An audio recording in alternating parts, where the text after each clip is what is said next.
आमलकी एकादशी व्रत कथा। पौराणिक मान्यता अनुसार वैदिश नामक एक नगर था। उस नगर में ब्राह्मण, क्षत्रिय, वैश्य और शूद्र रहते थे। वहाँ रहने वाले सभी नगरवासी विष्णु भक्त थे और वहाँ कोई भी नास्तिक नहीं था। उसके राजा का नाम था चैत्ररथ। राजा चैत्ररथ विद्वान थे और बहुत ही धार्मिक थे। उनके नगर में कोई भी व्यक्ति दरिद्र नहीं था। नगर में रहने वाला हर व्यक्ति एकादशी का व्रत करता था। एक बार फाल्गुन मास में आमलकी एकादशी आई। सभी नगरवासी ने और राजा ने यह एकादशी व्रत किया और मंदिर जाकर आंवले की पूजा की और वहीं पर रात्रि जागरण किया। तभी रात के समय वहाँ एक बहेलिया आया जो कि घोर पापी था, लेकिन उसे भूख और प्यास लगी थी, इसलिए मंदिर के कोने में बैठकर रात्रि जागरण देखने लगा और विष्णु भगवान व एकादशी महात्म्य की कथा सुनने लगा। इस तरह पूरी रात बीत गई। नगरवासियों के साथ बहेलिया भी पूरी रात जागा रहा। सुबह होने पर सभी नगरवासी अपने घर चले गए।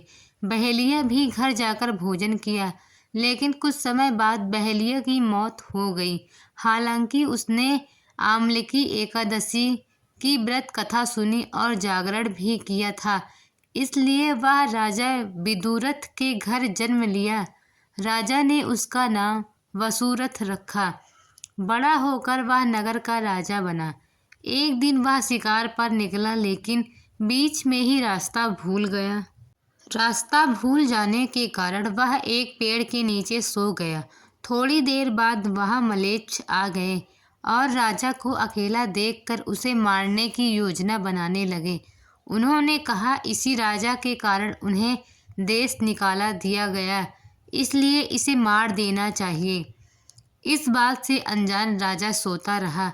मलेच्छों ने राजा पर हथियार फेंकना शुरू कर दिया, लेकिन उनके शस्त्र राजा पर फूल बनकर गिरने लगे। कुछ देर में सभी मलेच्छ जमीन पर मृत पड़े थे। जब राजा की नींद खुली तो उन्होंने देखा कि कुछ लोग जमीन पर मृत पड़े हैं। राजा समझ गए कि वह सभी उसे मारने के लिए आए थे, लेकिन वह खुद ही मर गए। यह देखकर राजा ने कहा कि जंगल में ऐसा कौन है जिसने उनकी जान बचाई। तभी वहाँ पर आकाशवाणी हुई, हे राजन, भगवान विष्णु ने तुम्हारी जान बचाई है। तुमने पिछले जन्म में आमलकी एकादशी व्रत कथा सुना था और उसी का फल है कि शत्रुओं से घिरे रहने के बाद भी तुम जीवित हो। राजा अपने नगर लौटा और सुखपूर्वक राज करने लगा और सभी धार्मिक कार्य करने लगा।